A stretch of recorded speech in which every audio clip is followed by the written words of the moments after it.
حضرت عبداللہ ابن عمر رضی اللہ تعالی عنہما سے منقول ہے، وہ فرماتے ہیں کہ لم یکن رسول اللہ صلی اللہ علیہ وسلم یدع هؤلاء الکلمات اذا اصبح و اذا امسا۔ عبداللہ ابن عمر رضی اللہ تعالی عنہ فرماتے ہیں کہ رسول کریم صلی اللہ علیہ وسلم یہ کلمات جو آگے وہ بیان فرما رہے ہیں یہ کسی بھی دن چھوڑتے نہیں تھے، صبح کے وقت میں اور شام کے وقت میں، دونوں وقت میں یہ دعائیں مانگا کرتے تھے جو آگے انہوں نے بیان کی ہیں۔ اور حقیقت یہ ہے کہ یہ عجیب و غریب جامع دعائیں ہیں۔ حضور اقدس صلی اللہ علیہ وسلم صبح کے وقت میں بھی مانگتے تھے اور شام کے وقت میں بھی مانگتے تھے۔ وہ دعائیں کیا ہیں؟ 4 دعائیں۔ پہلی دعا ہے اللہم انی اسألک العافیۃ فی الدنیا والآخرہ، اللہم انی اسألک العافیۃ فی الدنیا والآخرہ۔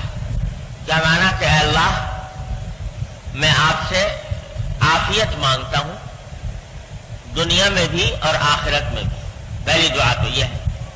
پھر اسی دعا کو مزید وسیع کر کے آپ اس طرح مانگتے تھے کہ اللہم انی اسألک العفو والعافیۃ فی دینی و دنیای و اہلی و مالی، اللہم انی اسألک العفو والعافیۃ فی دینی و دنیای و اہلی و مالی۔ عجیب و غریب جامع کلمات ہیں۔ فرمایا کہ اے اللہ میں آپ سے ایک تو معافی طلب کرتا ہوں، میری طرف سے جو خطائیں ہوئی ہوں، جو گناہ سرزد ہو گئے ہوں، عبادات کی ادائیگی میں جو کوتاہی ہوئی ہو، ان سب سے معافی طلب کرتا ہوں۔ تو معافی کا لفظ ایک لفظ ہے لیکن اس میں سبھی کچھ آ گیا، ہر قسم کی کہ گناہ بھی آ گئے کہ اگر کوئی گناہ مجھ سے سرزد ہوا ہو تو اللہ اس کی معافی مانگتا ہوں، اور اللہ جل جلالہ کے حقوق کی ادائیگی میں اور اللہ تبارک و تعالیٰ کی بندگی اور عبادت میں جو کوتاہی ہوئی ہے اس کی بھی معافی مانگتا ہوں۔ تو ایک تو آپ سے معافی مانگتا ہوں، دوسرے عافیت مانگتا ہوں۔ عافیت مانگتا ہوں اپنے دین میں بھی، اپنی دنیا میں بھی، اپنے گھر والوں میں بھی، اپنے مال میں بھی۔ معافی مانگتا ہوں اور عافیت مانگتا ہوں اپنے دین میں، اپنی دنیا میں، اپنے گھر والوں میں، اپنے مال میں۔ اگر غور کرو تو دنیا و آخرت کی ساری حاجتیں اس مختصر سی دعا میں سمٹ آئی۔ اللہ اکبر۔ 2 لفظ ہیں، ایک عفو ایک عافیت۔ عفو یعنی معافی اور عافیت کے معنی اردو میں بھی عافیت کا استعمال ہوتا ہے کہ جس سے آدمی کسی تکلیف میں نہ ہو بلکہ عافیت سے ہو، راحت سے ہو، اس کو عافیت کہا جاتا ہے۔ تو عفو کے اندر تو جیسا میں نے عرض کیا انسان کی ساری کوتاہیوں کی معافی آ گئی۔ تو صبح اٹھنے کے بعد رسول کریم صلی اللہ علیہ وسلم یہ دعا مانگتے کہ معافی مانگتا ہوں، اور معافی کے اندر داخل ہو گیا پچھلی کوتاہیاں بھی جو پہلے ہوئی، اور اگلی کوتاہیاں بھی اگر آئندہ سرزد ہوں مجھ سے وہ سب آ گئی۔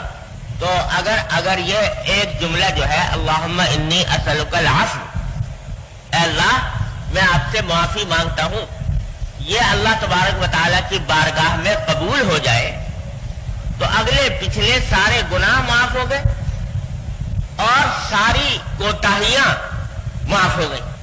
ہر انسان، ہر مسلمان کو یہ شبہ رہتا ہے اور رہنا بھی چاہیے کہ میں جو کچھ عبادت بھی کرتا ہوں اللہ تبارک و تعالیٰ کی، تو وہ عبادت اس کا حق ادا نہیں ہو پاتا۔ کوئی کہہ سکتا ہے کہ میں جو نماز پڑھی تو نماز کا حق ادا کر دیا، روزہ رکھا تو روزے کا حق ادا کر دیا، یا اور تلاوت کی اور کوئی ذکر کیا، تسبیح کی، اس کا حق ادا کر دیا۔ کون ہے جس سے حق ادا ہو جاتا ہو؟ اور اکثر و بیشتر ہم جیسے لوگ تو اس شبے میں ہر وقت رہتے ہیں کہ بھئی پتہ نہیں جو نماز پڑھ رہے ہیں وہ نماز اس لائق ہے کہ اللہ تبارک و تعالیٰ کی بارگاہ میں پیش کی جائے۔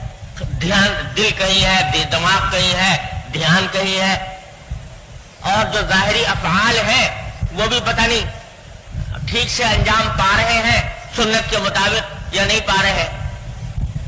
صبح رہتا ہے ہر انسان کو، ہر مسلمان کو اس شبے کا سے شاید ہی کوئی خالی ہو۔ ارے جب رسول کریم سرور دو عالم صلی اللہ علیہ وسلم جو رات بھر اللہ تبارک و تعالیٰ کی عبادت میں کھڑے ہیں، پاؤں پر ورم آ رہا ہے، اس کے باوجود آپ فرما رہے ہیں کہ ما عبدناک حق عبادتک، اے اللہ میں آپ کی عبادت کا حق ادا نہیں کر سکا، ما عرفناک حق معرفتک، اے اللہ آپ کی معرفت کا حق ادا نہ کر سکا، عبادت کا حق ادا نہ کر سکا۔ تو اگر آپ نہیں کر سکے تو کون ہے جو کر سکے؟ تو ہمارے حضرت والا حضرت ڈاکٹر صاحب کا رسول اللہ تعالیٰ صدر اللہ تعالیٰ ان کے درجات بلند فرمائے، وہ فرماتے تھے کہ بھائی مسلمان کا کام یہ ہے کہ اپنی طرف سے کوشش میں لگا رہے، کوشش میں لگا رہے کہ جو عبادت کر رہا ہوں وہ بہتر سے بہتر بنا کر پیش کروں بارگاہ الہی میں، کوشش میں تو لگا رہے۔ لیکن اس کے باوجود اگر کوتاہیاں رہتی ہیں اور شبہ رہتا ہے کہ کوتاہی ہوئی تو اس کا حل اللہ تعالیٰ نے بتا دیا، کیا کرو؟ اللہ تعالیٰ سے معافی مانگو، اے اللہ جو آپ نے آپ کی عبادت کا حق تھا مجھ سے ادا ہو نہیں پایا، اس لیے اپنے فضل و کرم سے مجھے معاف فرما دیجیے۔ اور یہی وجہ ہے کہ ہر نماز کے بعد سنت ہے رسول کریم صلی اللہ علیہ وسلم کی کہ نماز پڑھنے کے بعد آپ 3 مرتبہ فرماتے تھے استغفر اللہ استغفر اللہ استغفر اللہ۔ حالانکہ نماز پڑھ کے فارغ ہوئے ہیں لیکن استغفار کرتے تھے 3 مرتبہ۔ کیوں؟ مطلب اس کا یہی ہے کہ اللہ ہمارے ذمے آپ کا جو حق تھا اور آپ کی عبادت جیسے ہمیں انجام دینی چاہیے تھی، اے اللہ ہم سے وہ بن نہیں پڑی، نہیں کر سکے ویسی، لہذا میں آپ سے مغفرت مانگتا ہوں، معافی مانگتا ہوں، یہ کہتے ہیں۔ تو ہمارے حضرت والا فرماتے تھے کہ حق تو کون ادا کر پائے گا؟ حق تو کسی سے ادا ہو نہیں سکتا اللہ تبارک و تعالیٰ کی عبادت کا۔ ہاں اپنی طرف سے کوشش کرتے رہو اور آخر میں اللہ تعالیٰ سے معافی مانگتے رہو، اللہ تعالیٰ سے آخر میں معافی مانگتے رہو کہ اللہ کوشش تو کی تھی لیکن جیسا آپ کا حق تھا وہ ادا ہو نہیں سکا، لہذا معاف فرما دیں۔ جئناک ببضاعۃ مزجاۃ، ہم آپ کے پاس کھوٹی پونجی لے کر آئے ہیں، ایسی پونجی لے کر آئے ہیں جو بے قیمت ہے، بے قدر ہے، اس معنی میں کہ آپ کی بارگاہ کے شایان شان نہیں، تو وہ لے کر آئے ہیں، لیکن ہیں ہی ہم اپنے نفس و شیطان کے شکار اور بندے ہیں، شکستہ ہیں، درماندہ ہیں آپ کی بارگاہ کے سامنے۔ اس واسطے جو کچھ بھی ہم سے بن پڑا اے اللہ اپنے فضل و کرم سے قبول فرما لیجیے اور اس کی کوتاہیوں سے درگزر فرما دیجیے۔ کیوں فرما دیجیے؟ اس واسطے کہ ہم کتنا ہی بنا سوار کے عبادت کر لیں لیکن پھر بھی وہ آپ کی بارگاہ کے شایان شان تو نہ ہوگی، پھر بھی نہ ہوگی، تو اے اللہ اس وقت بھی آپ اپنے کرم سے منظور فرمائیں گے، قبول فرمائیں گے، اب بھی اپنے کرم سے قبول فرمائیں گے۔ تو کوشش کرتا رہے، لگا رہے کہ اللہ تبارک و تعالی کی عبادت ظاہری اعتبار سے بھی اور باطنی اعتبار سے بھی جتنی بہتر سے بہتر بنا سکے وہ بناتا رہے، کوشش نہ چھوڑے۔ بس یہ پلے باندھنا یہ بات کہ کوشش نہ چھوڑے۔ تو اس واسطے یہ جو ہے آپ فرما رہے اللہم انی اسألک العفو، اے اللہ میں معافی مانگتا۔ اب ذرا دیکھو کون کہہ رہا ہے یہ میں معافی مانگتا ہوں، کون کہہ رہا ہے؟ وہ ذات کہہ رہی ہے کہ جس سے گناہ کا صدور ممکن ہی نہیں، معصوم، ہر گناہ سے پاک، کبھی رسول کریم سرور عالم صلی اللہ علیہ وسلم سے کسی گناہ کے صدور کا تصور بھی ممکن نہیں، گناہ ہو ہی نہیں سکتا، تو اب کہے پر معافی مانگ رہے؟ جب گناہ ہے نہیں تو کہے پر معافی مانگ رہے؟ یہ معافی در حقیقت مانگ رہے ہیں ایک تو اس بات پر کہ اللہ جو عبادت میں کر رہا ہوں وہ کتنی ہی بنی اور سنوری ہوئی ہو لیکن آپ کی بارگاہ کے شایان شان نہیں، ما عبدناک حق عبادتک ما عرفناک حق معرفتک، آپ کی عبادت کے شایان شان نہیں، لہذا معافی مانگ۔ تو معافی گناہ پر نہیں ہے، حضور کے معاملے میں معافی ہے مانگنا کس پر؟ کہ میں اے اللہ آپ کے شایان شان نہ کر سکا۔ تو سکھا دیا حضور نے کہ اے بندو، جب میں اپنی عبادتوں کے اوپر معافی مانگ رہا ہوں تو تم اپنے گناہوں پر بھی مانگو، اپنی خطاؤں پر بھی مانگو، اور اپنی عبادتوں کی کوتاہیوں پر بھی مانگو۔ تو یہ عفو کی جو دعا فرمائی رسول کریم صلی اللہ علیہ وسلم نے، صبح اٹھتے ہی اور شام کو بھی، اے اللہ معافی مانگتا ہوں، پیچھے جو کچھ کیا اس پر معافی، آئندہ جو کچھ کروں اس پر معافی، شام کو پھر اے اللہ جو دن بھر میں جو کچھ کیا اس پر بھی معافی، آئندہ جو کچھ کروں اس پر بھی معافی۔ اس لیے میں کہہ رہا تھا کہ اگر اللہ تبارک و تعالیٰ اس ایک جملے ہی کو قبول فرما لے ہمارے حق میں، ایک جملے کو قبول فرما، معافی دے دے اللہ تبارک و تعالیٰ، تو بتاؤ آخرت کے دن میں جہاں میدان حشر لگا ہوا ہے اور نامہ اعمال پیش ہو رہے ہیں اور جہنم اور جنت کے فیصلے ہو رہے ہیں، وہاں اللہ تعالیٰ اعلان کر دے کہ اے بندے تجھے معاف کیا، اس سے بڑی کیا نعمت ہوگی؟ اور سارا کچھ زندگی کا حاصل یہ ہو گیا کہ اللہ تعالیٰ نے معاف کر دیا۔ معاف کر دیا کا مطلب یہ کہ تجھے جہنم سے چھٹکارا دے دیا اور اے بندے تجھے جنت میں داخل کر دیا۔ تو یہ تنہا یہ لفظ اللہم انی اسألک العفو، اے اللہ معافی مانگ، یہ کہاں سے کہاں لے گیا بندے کو، کہاں ڈوبا ہوا تھا اور کہاں لے گیا اللہ تبارک و تعالیٰ کے فضل و کرم سے۔ ایک تو یہ سکھا دیا رسول کریم صلی اللہ علیہ وسلم کہ صبح بھی مانگو شام بھی مانگو، اللہم انی اسألک العفو۔ چلو بھائی معافی ہو گئی، اب دوسری چیز جو مانگی وہ عافیت۔ عافیت ایک ایسی چیز ہے کہ شاید اس سے زیادہ جامع بھلائی کوئی اور ہو نہیں سکتی۔ حدیث میں بھی فرمایا، نبی کریم صلی اللہ علیہ وسلم نے ایک حدیث میں ارشاد فرمایا کہ کوئی بندہ اللہ تبارک و تعالی سے کوئی بھی بھلائی عافیت سے زیادہ جامع نہیں مانگ سکتا۔ سب سے زیادہ جامع بھلائی انسان کے حق میں کیا ہے؟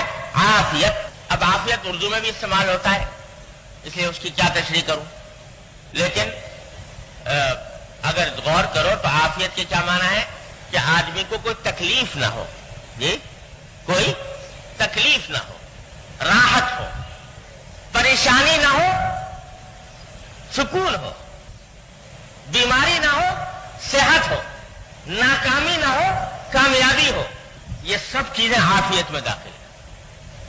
اگر آدمی صحت مند نہیں ہے تو عافیت حاصل نہیں، اگر صحت مند تو ہے لیکن گھر کا ماحول خراب ہے، روز لڑائیاں ہوتی ہیں گھر میں العیاذ باللہ، تو صحت مند تو ہے لیکن سکون برباد ہے، ذہنی سکون میسر نہیں، عافیت نہیں۔ صحت ہے، گھر میں سکون بھی ہے لیکن کھانے کو روٹی نہیں ملتی، روزگار نہیں ہے، تو عافیت نہیں۔